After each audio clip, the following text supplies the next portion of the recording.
유성의 인연 어떤 작품일까요? 예, 일본에서 출간된 날짜는 2008년도 3월이고요. 59번째 작품입니다. 네. 이것도 그 잡지에 연재가 됐던 작품이에요. 주간 현대라는 잡지에 2006년 9월부터 2007년 9월까지. 그러니까 1년 동안, 딱 1년 동안 연재가 됐고요. 그렇군요. 한국에 출간된 것은 2009년 1월입니다. 네. 그러니까 일본에서 책이 출간되고 10개월 있다가 출간이 됐고요. 번역자는 양윤옥 선생님이고, 네. 그 두 권으로 돼 있어요. 1권이 285쪽이고요.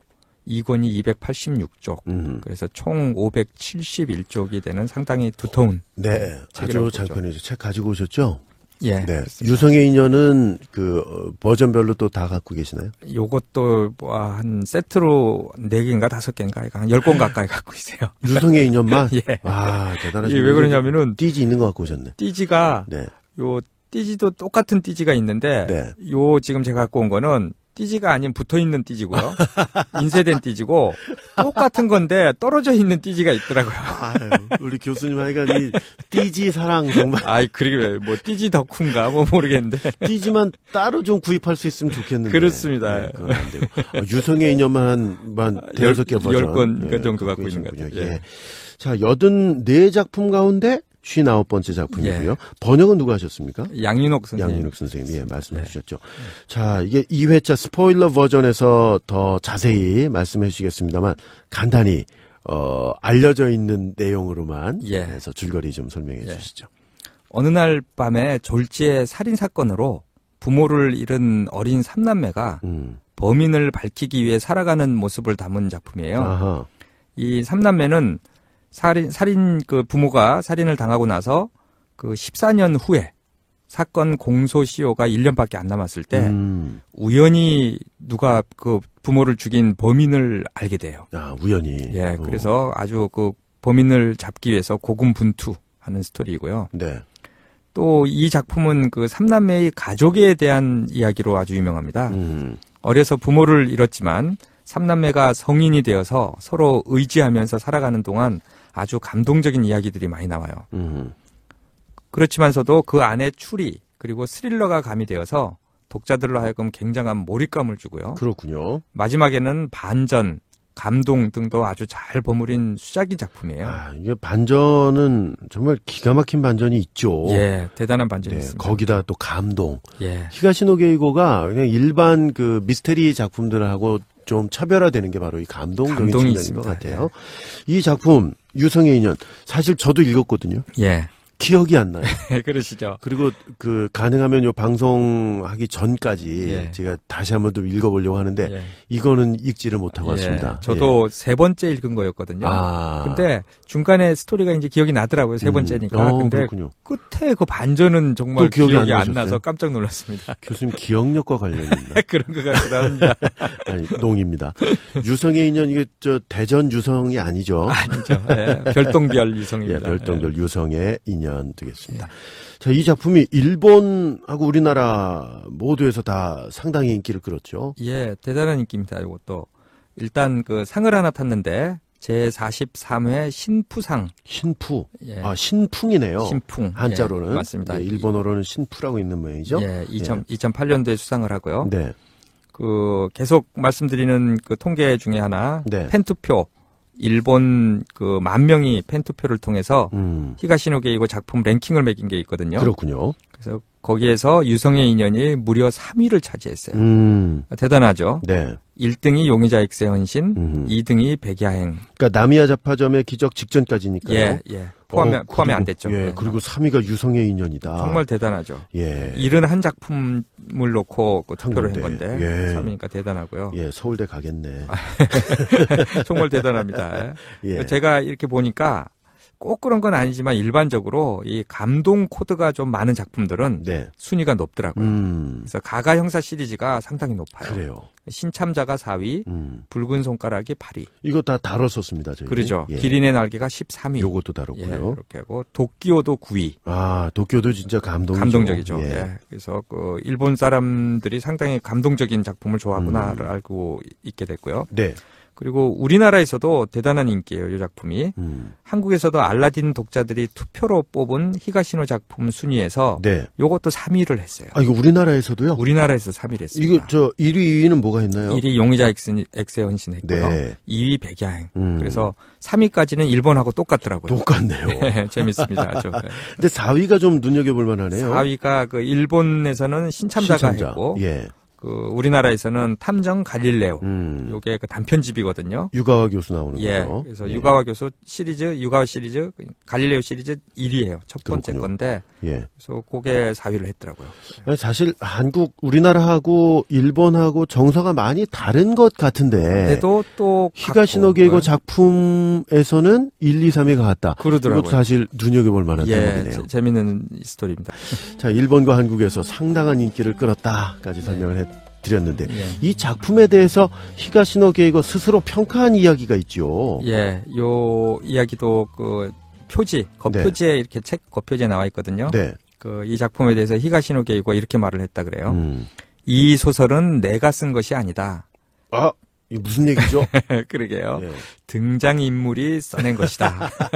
혹시 또 뭐 고스트 라이터가 있었던 뭐 그런 건 절대로 아닌 거죠. 예. 재밌는데 그만큼 이번 작품에서 그 주인공 세 남매의 캐릭터가 아하. 생생히 살아 숨쉬는 작품인 것 같아요. 네. 근데 저도 아주 전적으로 읽어보면서 동일하게 됐어요. 아주 처음부터 끝까지 긴장감과 재미를 유지하더라고요. 네. 이 책의 분량이 거의 600페이지 가까이 되거든요. 맞아요. 2권짜리인데. 예, 그래서 사실 한 권만 돼도 장편 소설이라고 하는데. 예. 예. 근데 보통 이렇게 긴 소설은 어느 부분에선가 맥이 풀리는 부분이 있어요. 꼭 나와요. 예. 그래서 이렇게 긴 책을 쓰려니까 뭐 그럴 수도 있지라고 생각하는데 보릿고개가 있어요. 맞습니다. 힘들어. 예. 예. 근데 이 책은 아니에요. 예, 정말로 처음부터 끝까지 아주 재밌었고 우리가 보통 재밌는 책 읽을 때 이런 얘기 하죠. 이거 페이지 수가 줄어드네. 이거 뭐 얼마 안 남았네. 안타깝다. 한 장 한 장 막 아쉬워하면서 그러죠. 아까우면서 있죠. 예. 근데 이 책이 그랬어요. 그렇군요. 읽어보니까. 네. 그래서 일본이나 한국에서 순위가 높은 게 이해가 가더라고요. 그렇군요. 유성의 인연. 이 추리소설의 형식이 깊이 배 있지만 범인 찾는 거니까요. 예. 근데 이 감동 스토리라는 점에서 무척 사랑을 받고 있는 거잖아요. 그렇습니다. 말씀하셨듯이. 예. 예. 이 히가시노 게이고가 최고의 추리소설 작가로 손꼽히는 이유가요. 네. 그리고 또 독자들에게 크게 사랑받는 이유가 그 빈틈없는 전개, 뛰어난 트릭, 허를 찌르는 반전 등이거든요. 네. 근데 그것을 뛰어넘는 것이 있어요. 꼭 항상 보면은 네. 이게 뭐냐면은 감동적인 휴먼 스토리가 히가시노 게이고의 책에는 항상 있습니다. 그렇습니다. 그래서 유성의 인연은 히가시노 게이고의 이러한 장점이 극대화된 최고의 작품이고 추리소설을 넘어선 가슴 저미는 감동까지 독자들에게 선사하고 있어요. 세 남매가 부모를 잃고 힘들게 살 수밖에 없는데도 서로 의지하면서 또 서로 사랑하면서 살아가는 모습을 아주 감동적으로 그려주거든요. 네. 그런데 또 아주 좋았던 게 그 세 남매를 불쌍하게 묘사하지 않아요. 세 남매가 그 사기꾼으로 사는 장면이 나오거든요. 그래서 근데 아주 코믹합니다. 그 장면이 아주 재밌었어요. 근데 왜 기억이 안 날까요, 저는? 안 나시죠? 네, 이게 방송 마치고 꼭 읽어봐야 되겠습니다. 맞습니다. 예. 이 작품도 일본에서 드라마로 만들어졌죠? 예, 그렇습니다. 그 아주 인기 있었는데 또 주인공도 아주 유명한 사람이 나와요. 네. 이 드라마는 2008년도 10월에서 12월까지 방영됐고요. 네. 10부작으로 TBS에서 방영됐습니다. 최고 시청률이 23% 나올 정도로 아주 인기 있는 드라마였고요. 2008년도 4분기 시청률 1위를 달린 드라마예요. 잠깐만요. 최고 시청률이 몇 %라고요? 23%.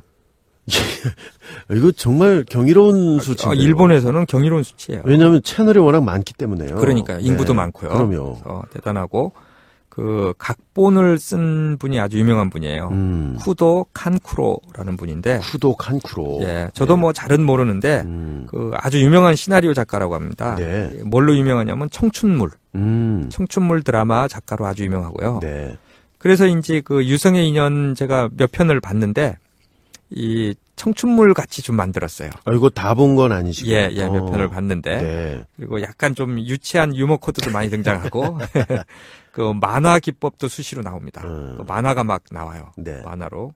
그래서 그 상당히 그 다양한 어떤 기법을 사용하는데 이 일본에서는 상당히 인기 있었습니다. 네. 그리고 우리나라 분들도 제가 그 어떤 독자 후기 알라딘이나 예스24 이런 데 독자 후기를 보니까 네.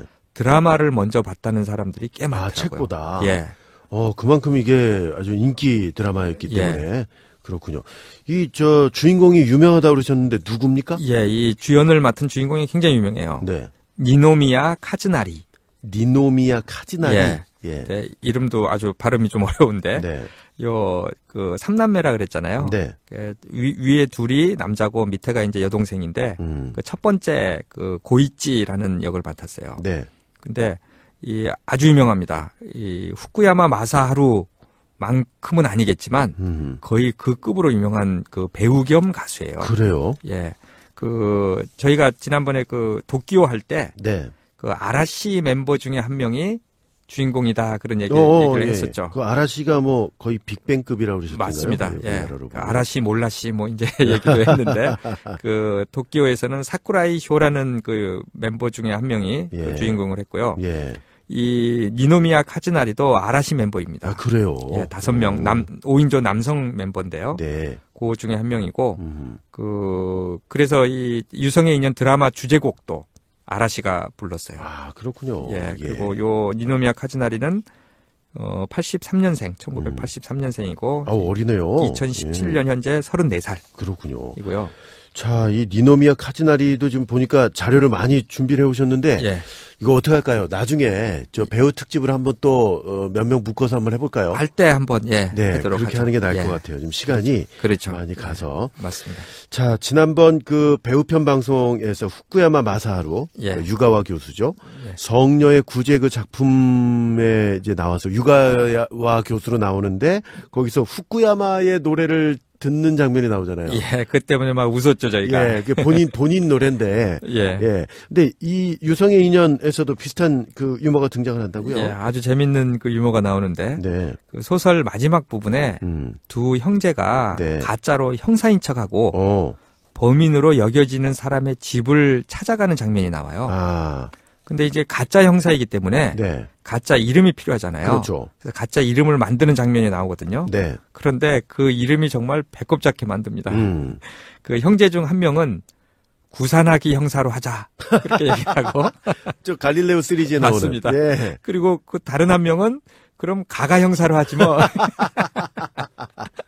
이게 굉장히 웃긴데 왜냐하면 긴장된 장면이에요. 그렇죠. 그 범인으로 여겨지는 사람의 집을 찾아가는 잡느냐 못 잡느냐 아주 긴장된 장면인데 긴장되게 아주 독자들이 읽고 있는데 이 이름 듣고 아주 빵 터집니다. 네, 구산하기 가가. 근데 그 범인이 혹시 히가시노 게이고의 팬이었으면 이분들을 다 알아차렸을 텐데 그런 생각까지 또 해보게 돼요. 근데 그 장면이 아주 유머스럽고 싫지 않고 좋더라고요. 그러네요. 유성의 인연 앞서서 말씀해 주셨듯이 양윤옥 선생님께서 번역을 해 주셨는데 이 역자 후기가 굉장히 좋아요. 좀 소개를 좀 해 주시죠. 이 권일영 선생님뿐만 아니라 한번 뵀죠 우리를. 그렇죠. 양윤옥 선생님도 한번 좀 뵀으면 좋겠어요. 그러게요. 혹시 연락처를 아시는 분이거나 혹은 본인이 양윤옥 선생님이신 분은 저희에게 댓글로 좀 알려주시면 감사하겠습니다. 역자 후기입니다. 자칫 서글픈 역경의 줄거리가 될 것 같지만 역시 히가시노 게이고 오히려 스릴 넘치는 코믹한 분위기로 이야기를 풀어나갔다.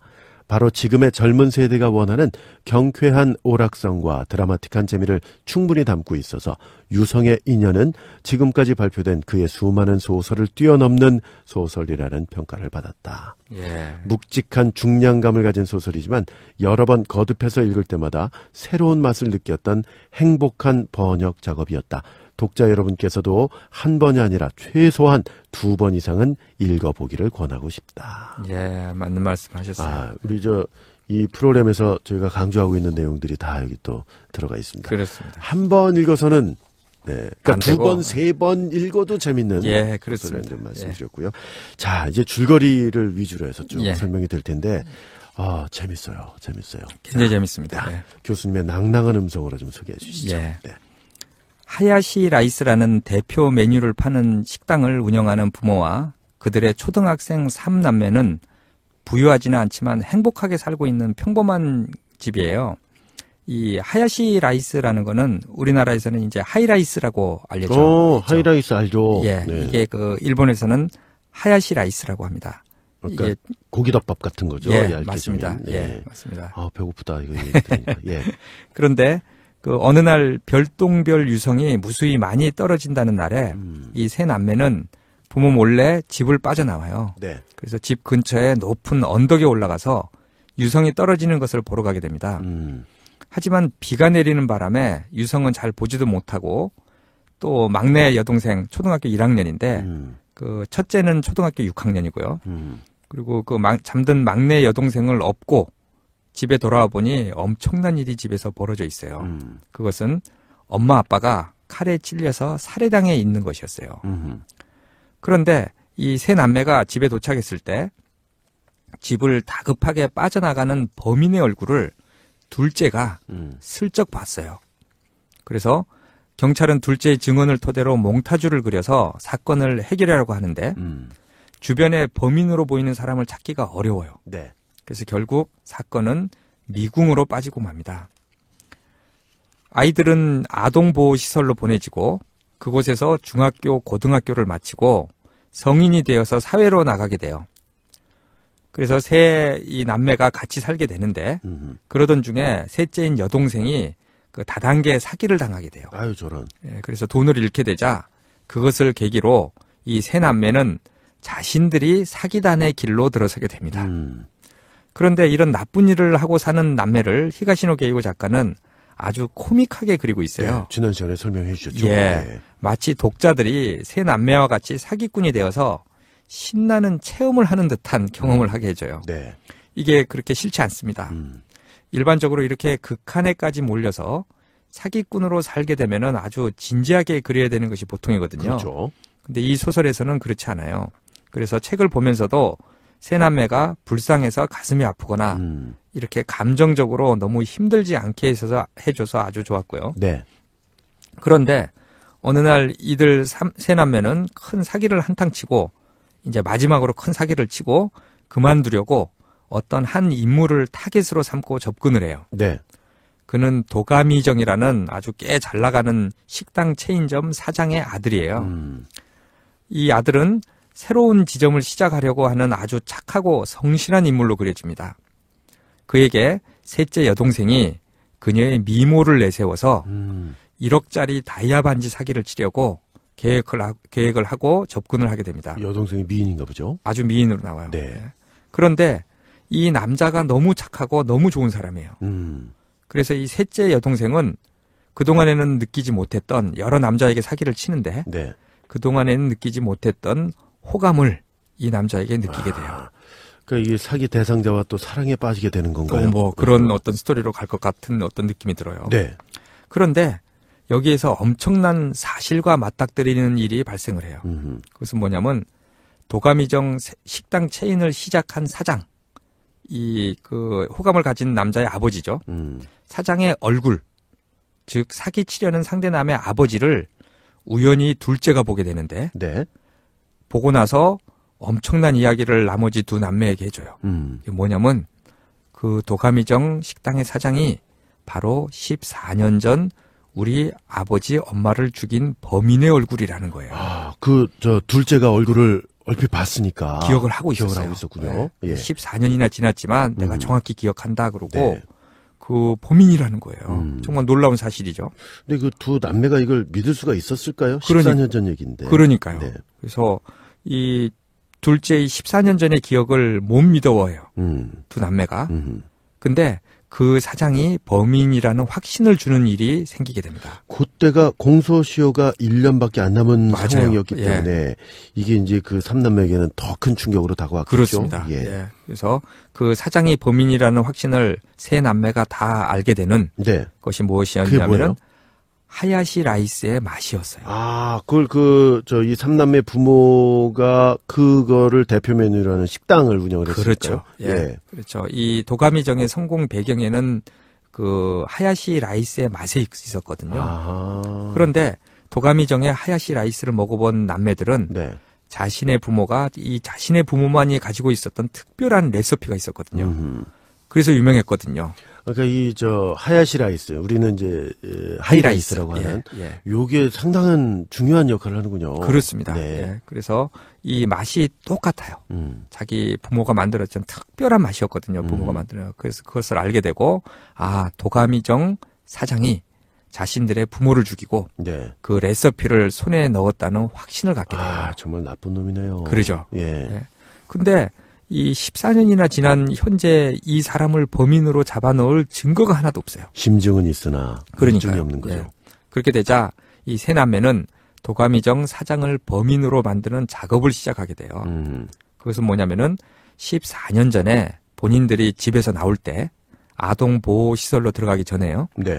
부모님이 쓰던 물건을 하나씩 들고 나왔어요. 근데 그것을 도가미정 사장이 갖고 있었다고 여기게 만드는 다양한 작업들을 치밀하게 준비하고 실행에 옮기게 돼요. 이 장면들이 굉장히 재밌습니다.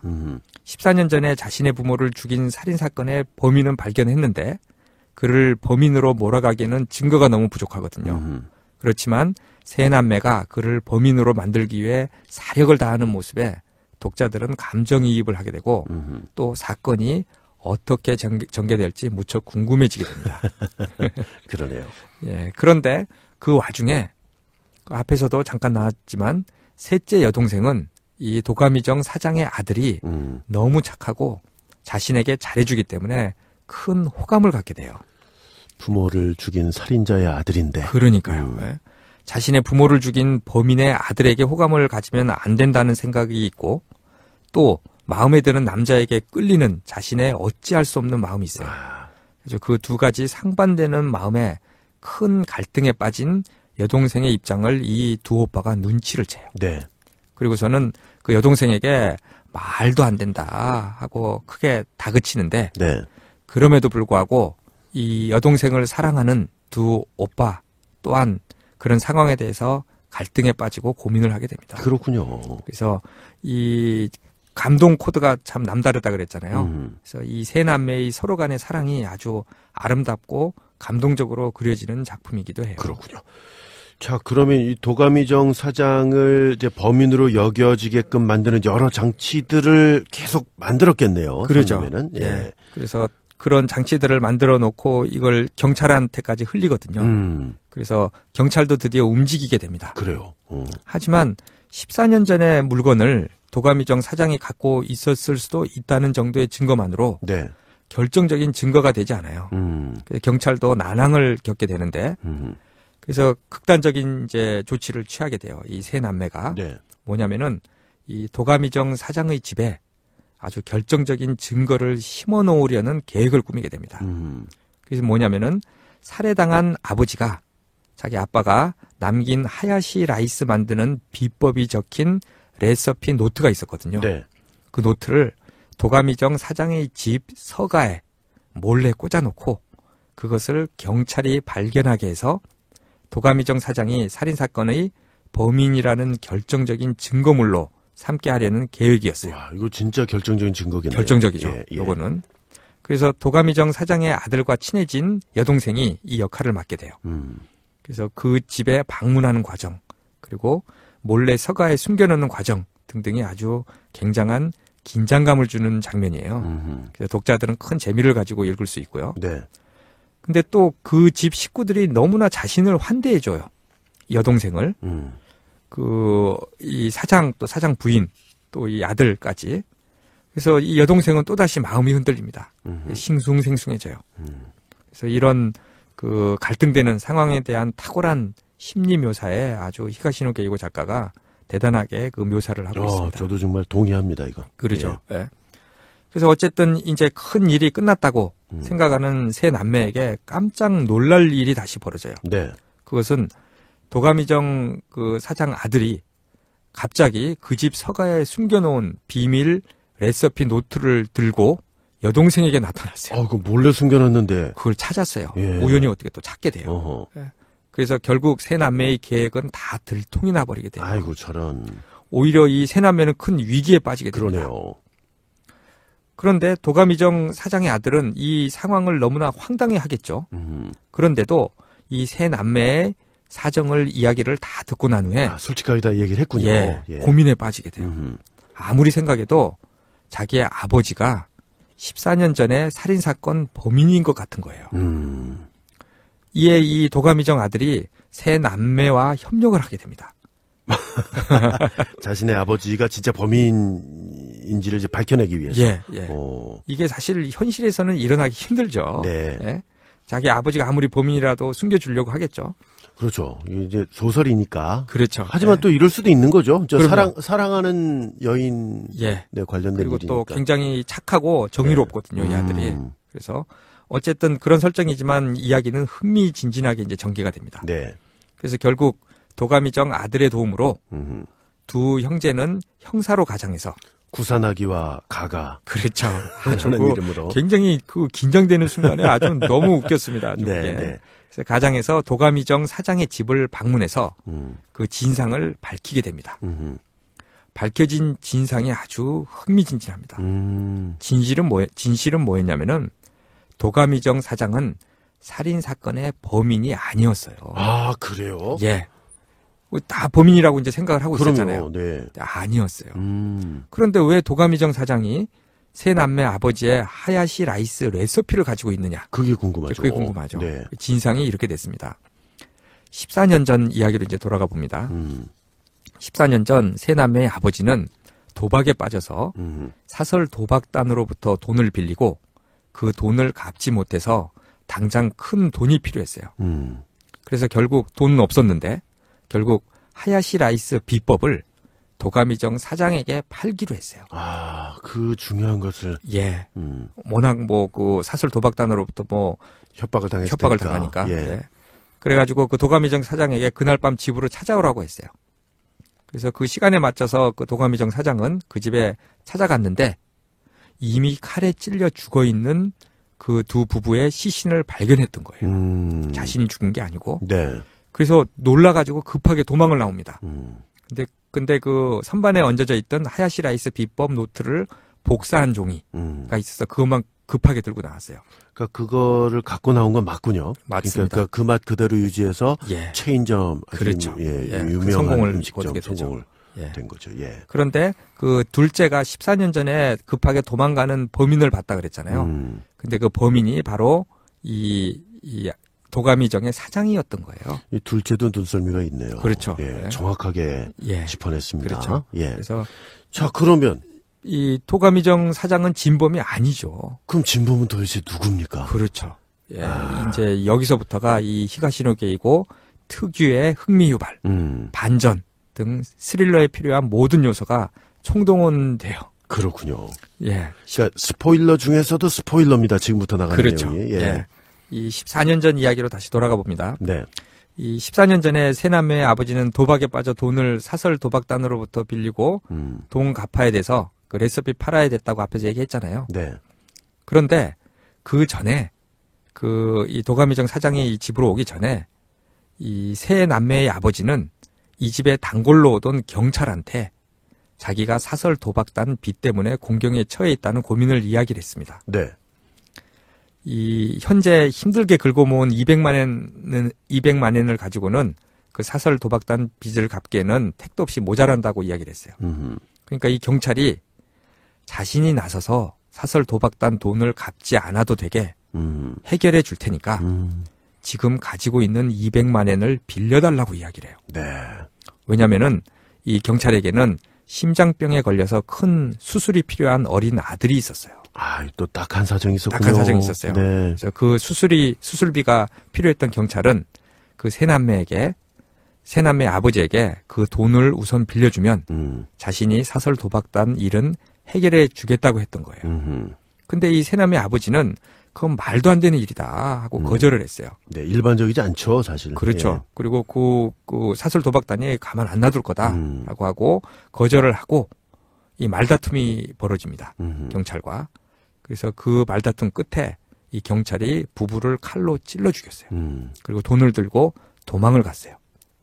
그런데 그 이후에 바로 그 직후에 도가미정 사장이 그 레시피 사기 위해서 그 집에 갔다가 죽은 두 부부를 발견하고 얼른 도망을 갔던 거죠. 네. 결국 진범은 이 세 남매 주위를 오랫동안 맴돌았던 경찰이었어요. 와, 정말 충격적인 반전이네요. 예, 이 경찰의 이야기가 처음부터 계속 나오거든요.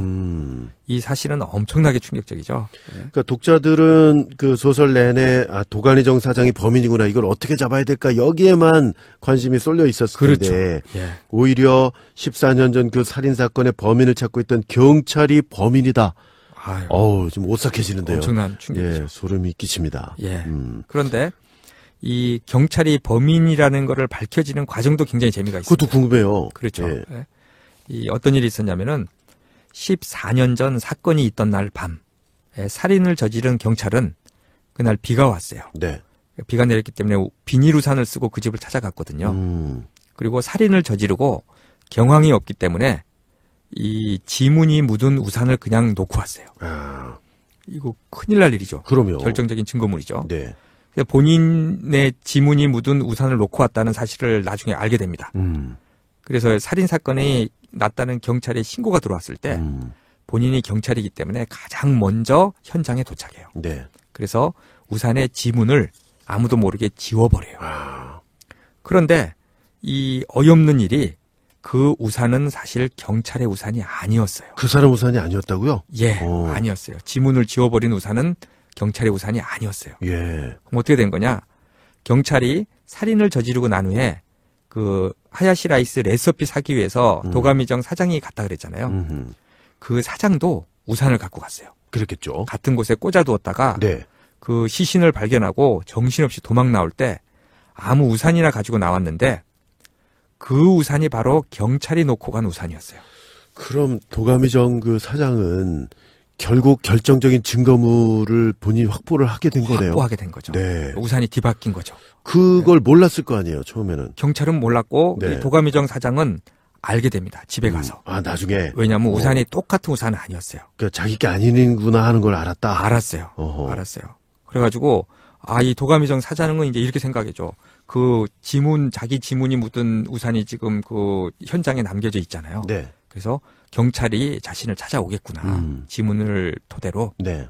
기다리고 있는데 경찰이 찾아오지 않아요. 음. 그래서 뭔가 잘못되었다는 것을 깨닫게 되고 음. 본인이 가져온 그 세 남매의 부모를 죽인 범인의 우산 그거를 14년 동안 보관하고 있었어요.